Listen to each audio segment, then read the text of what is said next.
want to thank you so much for taking the time to talk to me and be on the Woodiments vidcast. It's really a great pleasure and honor. And I'm sure the drumming community here in Greece will enjoy this interview. And I really admire your music and your work. And you visited Athens in 2009 for a masterclass and 2016 for a concert with Migration Band, correct? Yes, that's right. Yeah, and I feel like I went another time. I think Tana, my wife, and I, we had a layover somewhere and we stayed for a couple of days and we went to the Acropolis and stuff. It was beautiful. Mm-hmm. But I miss it. I would love to go back soon. Yeah, we would love to also. So let's begin with a flashback to your early years. And you were born in Mexico City and started playing at an early age, right? That's right. Yeah, I started playing when I was 5.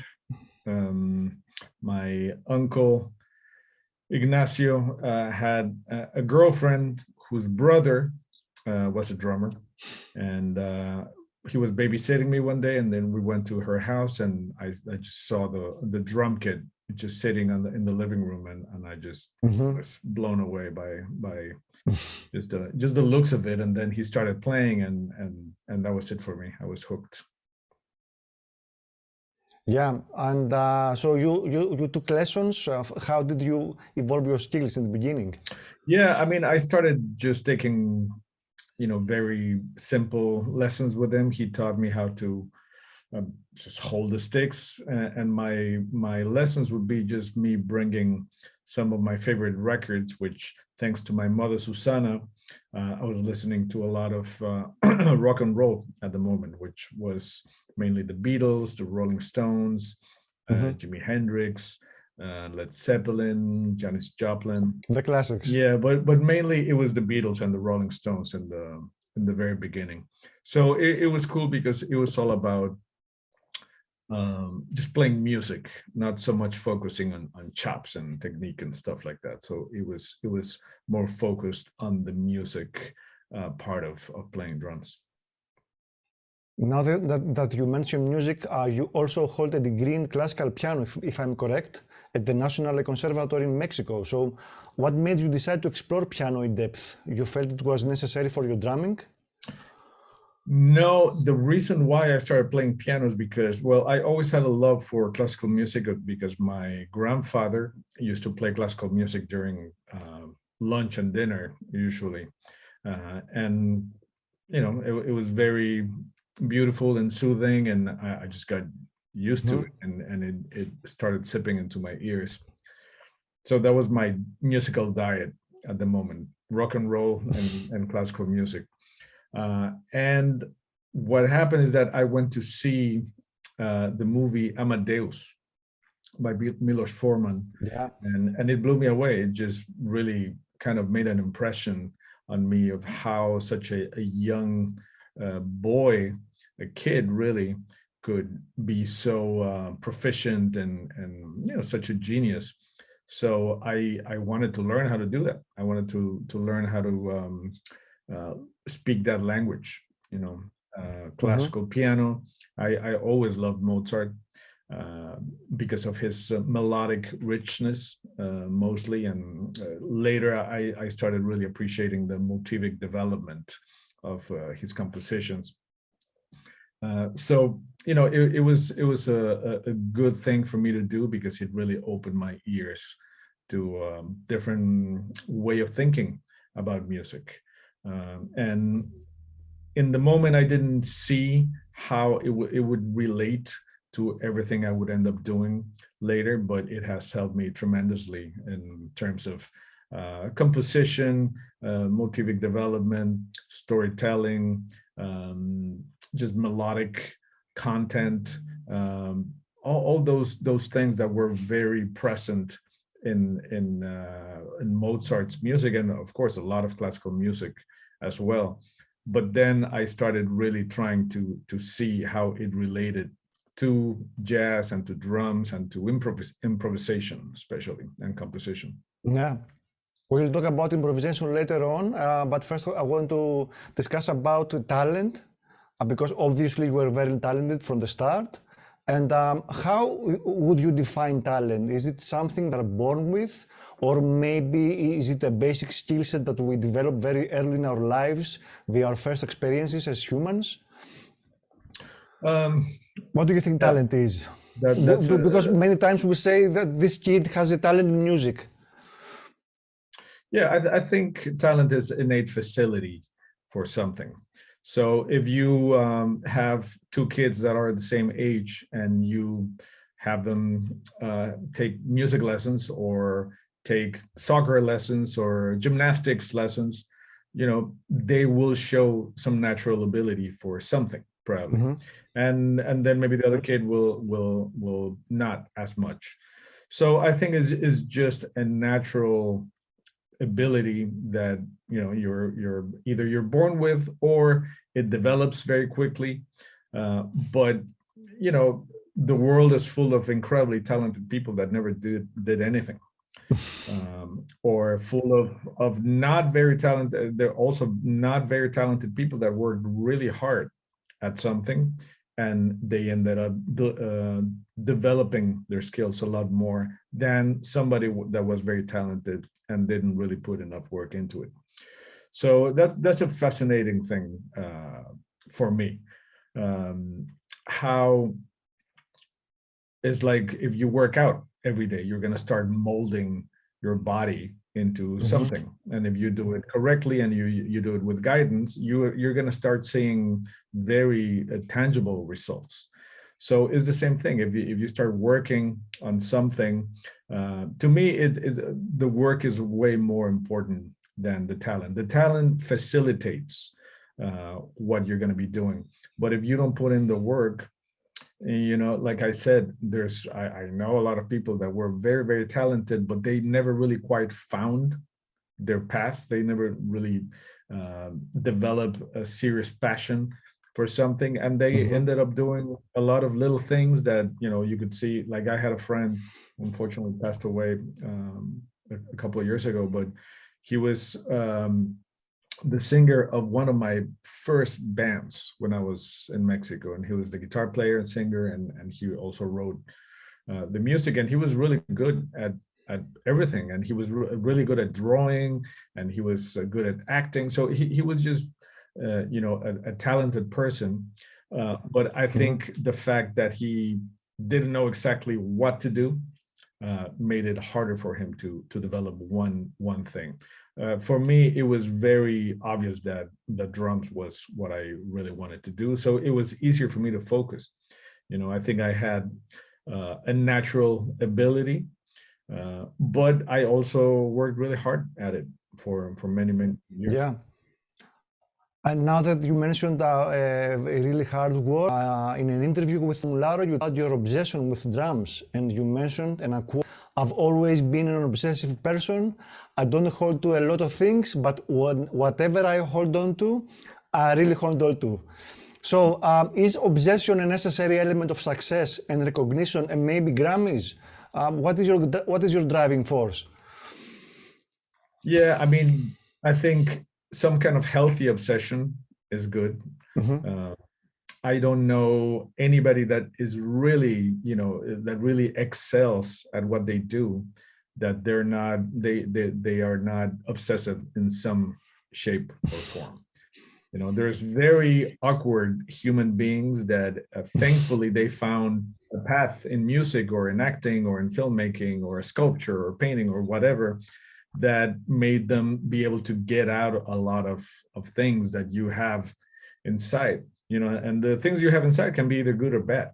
The great thing about art is that you can channel them. You know, if you're feeling a certain way, or you're a very shy person, or you're a very aggressive person, you know, you can channel that through sports, through art. So those things are very healthy ways of just getting your stuff out there, you know, and hopefully it will be something worthwhile in terms of beauty or skill or something that will be useful, and you can leave the world a better place than how it was before you got here. So yeah, I think if you really, especially because of the competition that there is nowadays. There's competition in pretty much every field you can think of. So I think a healthy dose of obsession can be good. Yeah, you mentioned earlier the word focus, and regarding drumming education. The educational resources we have nowadays, numerically speaking at least, seem overwhelming. Online drum schools, YouTube, books, DVDs, you name it. Do we really need so much information? How can one focus on one thing and study, I know a lot of drummers that get lost in the way, don't know what to study. They don't know in what to focus. I totally agree. I think it's overwhelming. The internet has made it great, and it also has made it very difficult to be able to sift through all the stuff there is out there. There's great stuff and there's horrible stuff. And that goes for everything. Wherever you're watching a video, for example, just how badly the algorithms work. Like I like airplanes, so I'm an amateur pilot, and I like flying planes. But usually, because I like planes, they also give me plane crashes. So if I click on one, then they start giving me car crashes. And then they start giving me all kinds of accidents that I have absolutely no interest in seeing, but the algorithm thinks, oh, this guy likes crashes. So I think it's the same thing with anything. You can be very, very lost in what's out there and how to even begin to understand. I'm very lucky that I came up at a time where it was difficult to really get information. So whatever information you would get, you would really, really devour it and absorb it, instead of just changing the channel or changing the video or changing the song constantly, because you just can't commit to anything for more than a minute. And the way social media is designed is so that a minute is already kind of long. You have to grab people's attention in a few seconds, and if you don't, then people will swipe for the next thing. So yeah, it's a very complex world to navigate. A lot of people ask me, do you know this method, or have you tried this, or have you seen this? And a lot of the times I'm like, no, I stayed with maybe one or two methods. I did stick control, syncopation, and I would just stay with those books for years, just really getting all the juice out of it. Of course, I had good teachers that helped me along the way on how to use these books. But I think drummers tend to really like different methods and work on things that are not really that practical. You can challenge yourself in many, many ways, which is great, but I think it's very important to find the musical application for whatever it is that you're working on. Because if you work on very abstract concepts and independence and polyrhythms and all these things, that can be really cool, but if you don't know how to play them in a musical setting, you don't know how to apply them, then you just sound like you're practicing, and they just sound like exercises. So early on, I started trying to develop whatever it was that I was practicing, even if I'm practicing by myself and with a metronome, to try to play it in a musical way, so that it's not completely detached from music and is not completely detached from you playing with a band. Because you can be practicing all day and then you start playing with a band and you haven't made the switch from practicing to playing music. So then you're going to be sounding very mechanical and cold and just not musical. So I think it's very, very important to really be thinking about music, no matter what exercise or rudiments or independence, whatever it is that you're working on, you can still be thinking about music at the same time. Yeah, and speaking about that, what is your view on how drumming as an art form is evolving? Some say that maybe it has become too technical or too complicated. How do you see the younger generation of drummers?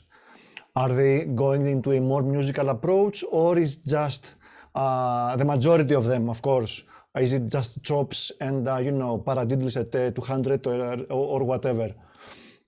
What do you see from your point of view? There's a little bit of everything. I see drummers that, yes, are going that way, that route, trying to impress, chops, a lot of technique, very complicated setups, a lot of, speed, hand speed, foot speed. I see a lot of that. And also that is also promoted by social media, because that's how you can get followers.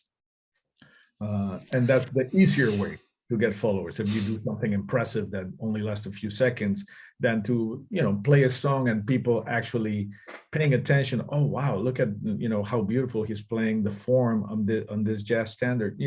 That's it's harder to get attention that way. So I think a lot of people are falling into the trap of like, okay, I need followers. What's the easiest way of doing it? And then it falls into that.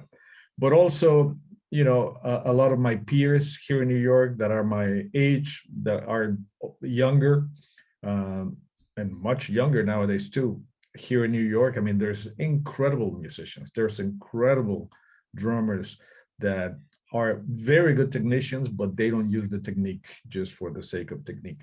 So I think there's a little bit of everything. If you just focus on social media, you're going to see certain kinds of things. But when you start really going into the real world of people that are actually playing and making music, I think we're experiencing one of the best times in drumming. I think there's fantastic drummers in every style that are really doing very, very unique things. Yeah, I agree. And speaking of social media, what do you think are the challenges of a modern drummer faces? We talked about, social media, and that everybody now needs to be on that, which can be a very time-consuming process. So one drummer must not only evolve his drumming skills, but he has to be on social media. Also, the music industry has changed a lot, and the possible sources of income are changing constantly, And so how can a drummer cope with, especially the drummers from the older generations? Well, I think it's a necessity nowadays. I mean, you can be with no social media and nothing is going to happen to you. But obviously, nowadays, it's important to have a platform where you can show what you're doing, where you can invite people to events, invite people to listen to your music. Is not only for showing off. To me, getting followers is not, oh man, I finally have 100,000 followers. To me, it is okay. So if I have this many followers, then hopefully when I actually have something that I want to promote, like a new record or something that I really want people to listen, that will help. So to me, that's the main reason for having social media nowadays. I think social media is terrible for your brain. I think it's very hard to control it. It's incredibly addictive because of, it interacts with you. It's not like TV where you just, sit down and you watch something and if you don't like it, you change the channel. Imagine a TV where you change the channel and the TV says, oh, he doesn't like this. So let's see how much time he spent on this show. And then we're going to give him more of those shows. So that would be, that's exactly what happens with social media. So that's why it's so addictive. And it's so hard to turn off because it keeps feeding you things that you are somehow interested in. So all of a sudden I look at my Instagram feed and it's only things that I want to see. So it's hard not to spend a bunch of time just browsing through things. So, the younger generation, they were born with it. So it's easier for them to navigate what you need to do in order to get followers and in order to have people interested in what you're doing. For the older generation, it's a little harder. but I think a lot of people are doing it. I see great drummers that are on social media, but their relationship with social media, you can tell, is very different.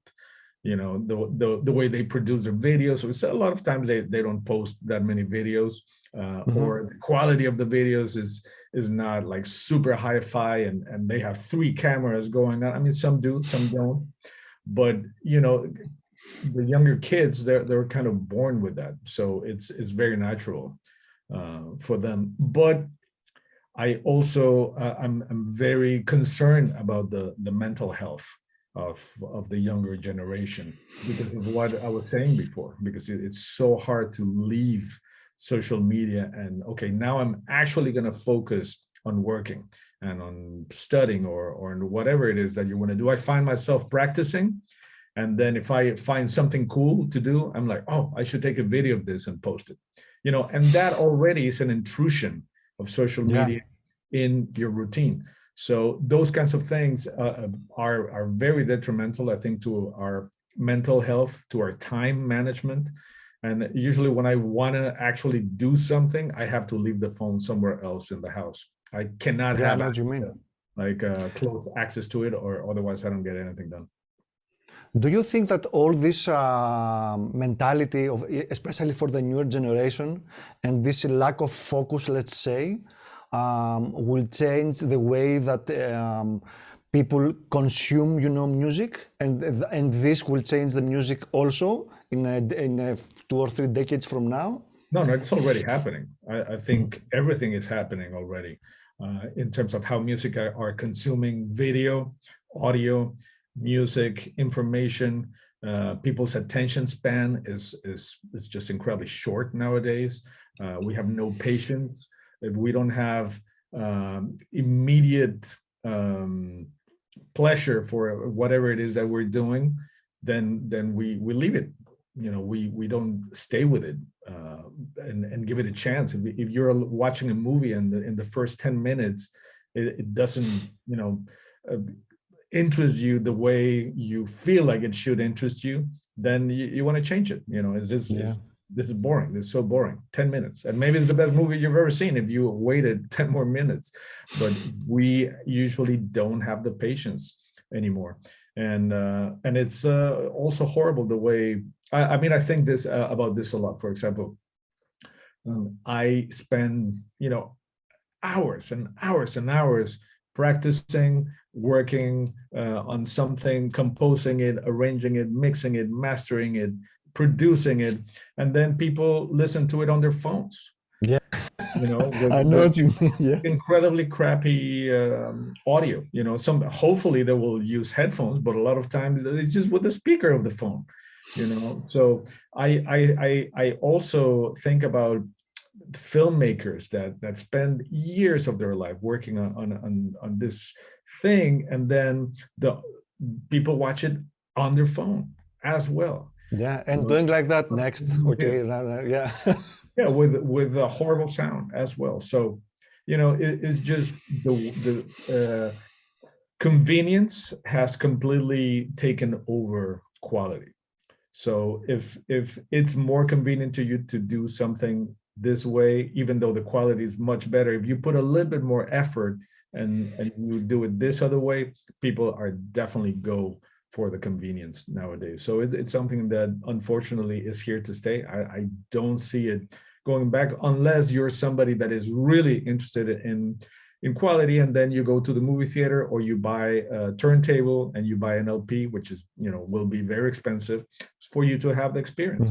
And luckily there's people that will still do that, but I find myself just listening to everything on Spotify and on Apple Music because it's just so much easier. That's just the way it is. Yeah, and talking about movies and soundtracks, I love your work on Birdman, and of course all the other soundtracks that you were involved in.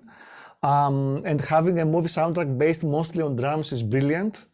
Was it your decision to do it that way? And can you outline your creative process making Birdman? You were just watching the movie and record yourself. How did it happen? It was Iñárritu's idea, the director. he really knew that he wanted drums for this, because he said that rhythm and comedy go hand in hand, and this is a dark comedy, but he saw it as something that would be propelled by percussion. So we got together first, and well, to begin with, he asked me for some demos. He said, can you send me something that is very energetic, something more pensive, something like if it was very, very chill, something that kind of outlines the passing of time. I mean, he gave me a few different things to work with, and I started doing the demos, but I was thinking from a very compositional point of view, like, okay, if I was going to do a film score, how should I approach it? And I thought, well, I should probably make themes. So every time you see the main character, maybe you hear this kind of sound or this kind of rhythm, and then when you see the Ed Norton character, then maybe you see, you hear something different. So that was my approach, and I sent Iñárritu the demos, and he said, man, these are great, I love them, but they're exactly the opposite of what I'm looking for. So I had no idea how to approach this. And then he started telling me, it's just, I'm thinking more jazz, more organic improvisation. Then when he said that, it was like, oh, okay, so all I need to do is just kind of be myself, probably, and react to things the way I react, when I'm improvising by myself, or when I'm playing with the band, or anything that I need to do is the reaction time is just milliseconds. So instead of thinking about it too much, I'm just going to play and react to my surroundings. So the first thing we did is we got together to make some demos based on the script. They hadn't started filming yet. So we just had the script, and he would explain every scene to me in great detail. And he would have me improvise based on what he had just told me. So in the studio, I asked him to sit in front of me and to imagine the scene at the same time as I was imagining, and to get the timing right for him to raise his hand every time he saw the next phase of the scene happening. So we did the whole script like that. We did the whole movie like that. And then once they had shot the film, then he had already superimposed those demos on top of the rough cut of the film. And he had a very clear idea of what he liked, what he thought we could improve, what he needed more of, what he needed less of. And then we did the whole thing again. Now me looking at the movie, and then he would have a lot more specific instructions. In this scene, whenever you see him opening the door, okay, I want something big there. And, then start a little faster, because he started, and then it started making a lot more sense to me than just doing it with the script. So the combination of that first round of demos, and then what we did after, what's the combination of both is what made the soundtrack in the end. Yeah, a really unique movie, and the soundtrack, I mean, I really loved it. And now that we're talking about improvisation, how do you think it is improvisation related to some life experiences? Can a drummer learn improvisation strictly from an academic environment? Do you think that it's something that it can be taught, I mean, you can definitely, there's methods for improvisation. I studied with an incredible teacher at Berkeley, Hal Crook, and he has an amazing book called How to Improvise.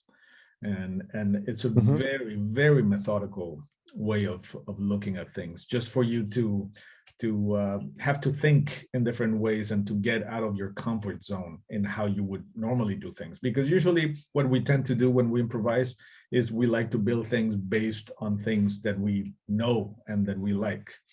So when you've been improvising for a long time, sometimes it's very hard to surprise yourself with doing different things.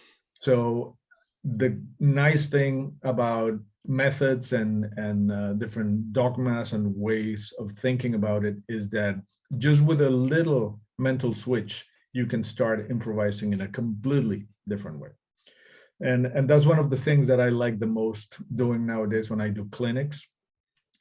It's about storytelling. You know, the main idea of the clinic is to give the whoever is there, to give them tools to start thinking about how to organize your ideas when you're trying to improvise. Because if nobody tells you anything, and then they tell you, okay, play an open solo, you know, like you can do anything. So how do you even begin so that you have a piece of music that makes sense?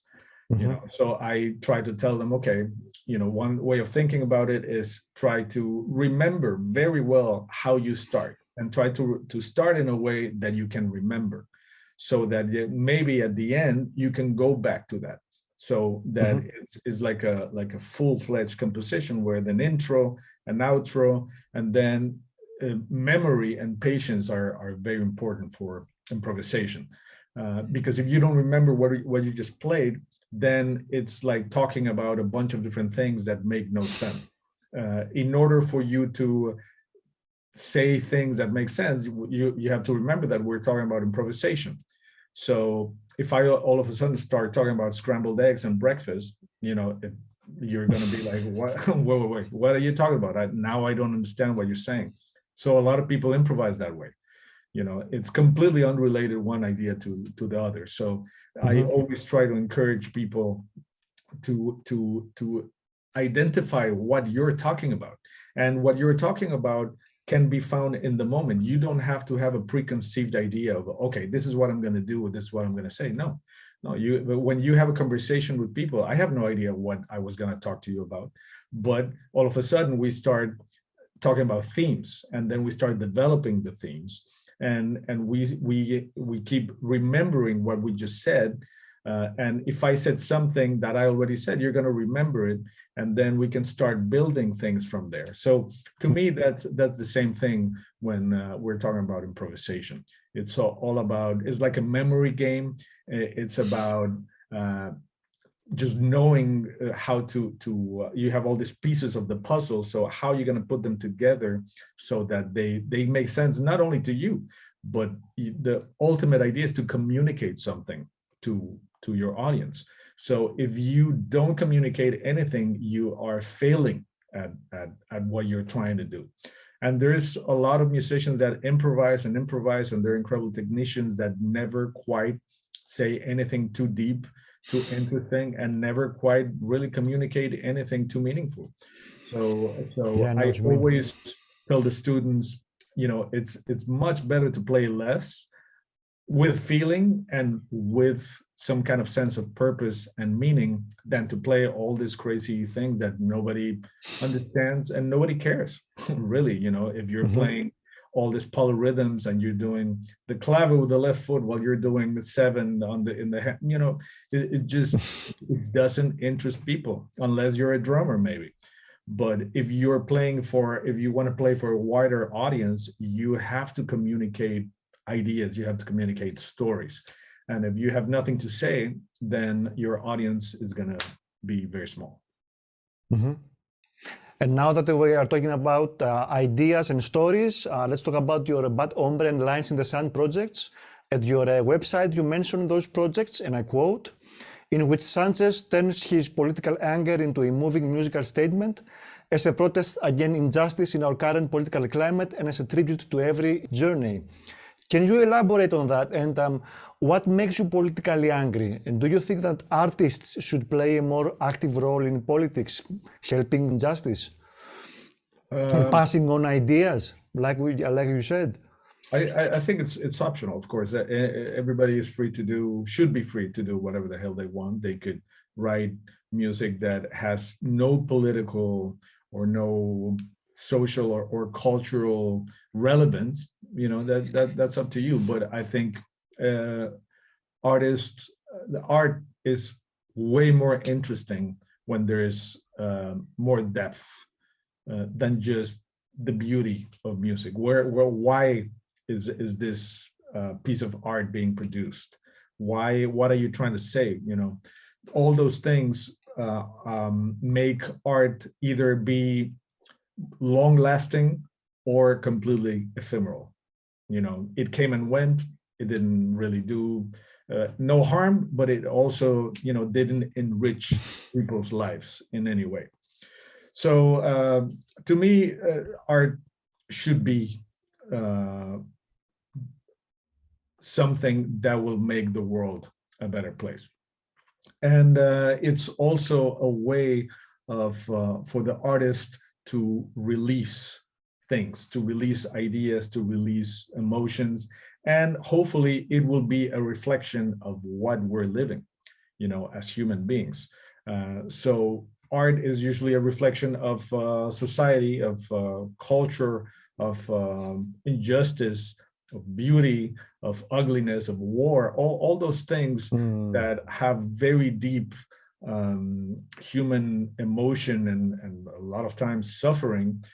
They tend to yield and produce great works of art because the artist then uses those emotions and then transforms them into beauty, hopefully. And sometimes the beauty is in the eye of the beholder. You know, you can do a piece of music where it's, you know, maybe to the average listener, you'll be like, what the hell is this? You know, but is the artist trying to release something and to put something out there that will, you know, hopefully resonate with people. And for example, when I was lucky to see Keith Jarrett playing solo piano a few times, you know, and one piece would be extreme beauty and the other one would be almost noise, you know. So it's just, you know, an artist is all of that. Sometimes beauty comes out and sometimes ugliness and dissonance comes out. Just like in life. I mean, it's natural, Exactly. correct? It's a reflection of life. And I think we're like a prism that you know, channels light in a certain way, and then you receive it in this shape, and then you get it out in a different shape or form. So, you know, to me, the Trump years have been, you know, horrible for many reasons. But one of the reasons is that I'm from Mexico, and he had a particular hate for brown and black people, and it's just to live in a country where the president is constantly reaffirming the message that we are less than white people. Of course, you know, that starts having consequences in your spirit. So I'm very lucky that I have music and as a shape, as an art form to release some of these emotions. So when I did that album, Bad Hombre, I was just very angry about the whole thing, and he had just started his candidacy for the presidency, and I was like, man, this guy is never going to make it. Because he was just depicting us and depicting Latinos as you know, criminals and rapists, and you know, we all know those the things he said. But then to realize that he got elected as president not in spite of those things, but because of those things, because there are so many people that feel the same way. Because of all the bullshit that politicians are feeding these people. You know, I don't think people are naturally prone to say, oh, well, Mexicans are bad. But if the politicians keep telling them, well, don't you realize that there's a lot of Mexicans now in the country and you have no work now? Why do you think that is? Don't you think it's because the Mexicans are taken? And then people start going, oh, wait a minute, that makes sense. And then all of a sudden, that's what a demagogue does, you know, pin people against people by lying, basically. So I was just improvising a lot around that time, and I was just recording my improvisations, and then I started editing the improvisations and then adding all sorts of electronics and effects and stuff like that. So that was a very experimental album. But that made me really realize that I had a good ear for production and for sounds and for doing, you know, just conceptual things that maybe were a little bit more complex than just writing some music and recording it with my friends. You know, I wanted to, nowadays I really want to make albums that are something that have some more depth, some more meaning, a concept that makes the music be just more interesting than just me writing a few tunes and then just recording them. So that's what I've been doing for my last few albums. Bad Hombre was definitely like that. The Meridian Suite was also a conceptual album where I just wanted to write a full piece that would be the whole length of the album, which was inspired in part by Birdman, was inspired in part by The Way Up from the Pat Metheny group. And then Lines in the Sand, Trump was already president, and just to see what was happening in the border with people getting caged and being arrested and deported for absolutely no reason, you know, it was just very painful for me to see. And Lines in the Sand was an album that helped me just get all of that stuff out of my system. Yeah, and you mentioned The Way Up, and you have played with Pat Metheny for 20 years. How has this long collaboration with one of the most influential jazz musicians shaped you as an artist and a drummer? I mean, it's you know, one of the most important things that have happened to me as a musician is play with Pat, collaborate with him. I've been, you know, I think the person that has played with him the most in his career as well, because I was not only part of the Pat Metheny group, but I was part of the trios, quartets, quintets. We did a duo project. You know, he's been on my first album, and he will be on also as a guest on the next one. So I mean, we have a long history, and I've learned so much from him and how to create, you know, how to lead a band, how to do your records, how to conceptualize things, how to produce, how to rehearse. You know, it just goes on and on and on and on. And we're very, very different in how we approach music, which is the interesting thing. You know, a lot of times it's not like I completely agree with everything he does or everything he says, and also him with me. But I think that's part of a healthy relationship. You know, when you're gonna have disagreements and you can find middle ground. I think that's the problem in the world nowadays, is that it's just impossible to find middle ground with most people. So it's either my way or the highway. So being it's a lot of black and white right nowadays. Yeah, basically, you know, it's just the edges. Yes. So I think being in a band and working together with other people to make art, you know, it's the ultimate compromise, because we have very, very, you know, different ideas on how things should be done and how things should sound, and, you know, all kinds of compromises. Also, when you're improvising, you have to make tons of compromises, you know, in a split second for the music to do what it needs to do. And to me, that's the secret, you know, that the music is the higher ideal. What is going to make the music better? And if that makes me realize that I just need to play half notes on my cymbal the whole tune, then so be it. You know, that's the compromise. Maybe I wanted to play all this really cool stuff, but then when you start realizing that it's more important to serve the music than to serve yourself, then that's when you start realizing how just incredibly necessary compromise is. So yeah, Pat, my relationship with Pat is something that I will, you know, cherish forever, for sure. And lastly, what advice would you give to young drummers that are starting now to become professionals? Oh man, change careers. I'm kidding, of course. No, I mean, music is a wonderful career, and it's just full of beauty, but it's also very difficult. I'm aware that I'm one in a billion, you know, that was able to make this as a career, and to be as fortunate as to play with the people I played with, to make my own albums, to do film scores, to do drum clinics. You know, I've been able to do a lot of beautiful things. But I think, you know, the main piece of advice I would tell anybody is that you have to be ready for heartbreak.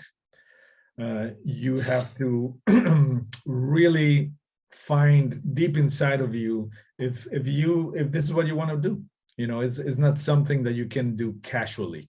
If you really want to get to a very high level, and I always wanted to get to a very high level, and because I knew I would probably be unhappy if I ended up playing weddings, you know.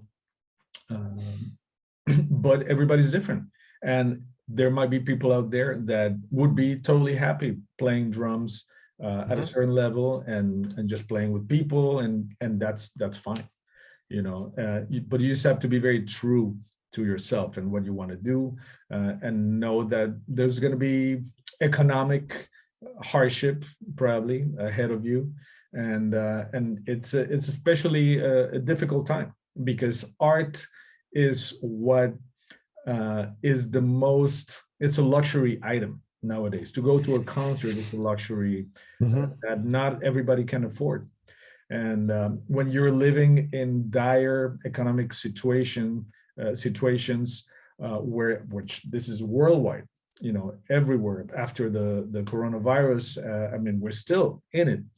So art is usually what suffers the most in those situations, but it's also, art is what is needed the most in those situations, to restore some kind of faith to our souls and to our spirits. So it's a beautiful career, but it's a very difficult career. And but what I really can't remember who said this, but I saw it recently, and it made me you know, it made an impact on me, because basically what this person was trying to say is that, okay, maybe your parents tell you, oh, well, you shouldn't be a musician because it's too difficult, too unpredictable, so maybe you should do something safer.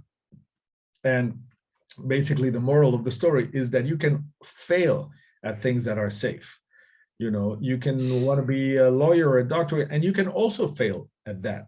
So why not take the risk with something that you really love, instead of taking that risk with something that maybe doesn't fill you or fulfill you the same way as something else. So I think you just have to follow your path and be true to yourself. And if you feel like, oh, I don't know if I should do music or do architecture, then maybe music is not for you. I think music is something that requires so much time and so many hours of practice, that if you really want to excel, that if you are not sure if you want to do this or that, maybe it's not the path for you. But you know, I cannot tell people what to do or what not to do. It's just my own personal experience. Yeah, sure. And you mentioned failure. Isn't failure a part of the process of being better? Isn't failure something that we need to you know, to experience and get better and better, and we need to fail all the time? Absolutely. In order to getting better. The thing is, there's little failures and then there's big failures. I think a lot of small failures are necessary for us to realize what we need to work on.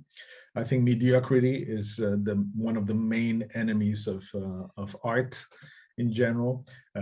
And if you really want to be a high-level musician, you just have to know that no matter how talented you are, you're going to have to practice a lot, because like we were talking before, there's incredibly talented people that, you know, they only relied on their talent, and they are not the Miles Davis and Charlie Parkers of the world. You know, they're just not. You know, those people worked incredibly hard as well as being talented. John Coltrane, you know, one of the people that practiced the most. So, you know, and they were obviously talented too, but without the work, they wouldn't be John Coltrane. You know, they would have been just, you know, a sax player that was good. So I want to leave my mark in the world as you know, one of the best that ever lived, and that is like being a high level sports person. You have to keep doing it and keep improving and keep training and keep thinking of different ways of reinventing yourself. So it's difficult, but there's small failures and then there's big failures where, you know, if you get to a point where, like, you know, I want to stop playing music because it's just too hard, that to me, that you don't want to get to that part of the failing experience. So to me, there's nothing else. You know, if I don't do music, I don't know what I would do. So I never have had like something to fall back on in case this doesn't work out. I think it's dangerous to think that way, because then you're not gonna work as hard as maybe you should have or could have worked if you knew that that's your only option. You know, it's just a matter of how high you can get. That's it. But it's like you see the mountain in front of you and like, well, you know, this is the only place I'm gonna go is somewhere in this mountain. I just don't know if I'm gonna get to the top or I'm gonna get to the middle. But the only thing I'm going to do is climb this mountain. So yeah. That's the way I think it's good to think about if you're going to be an artist. A very good example. So Antonio, it was really great talking to you. I really enjoyed our conversation. I want to thank you so much for the interview, and I hope to see you in Greece again for a concert or a masterclass.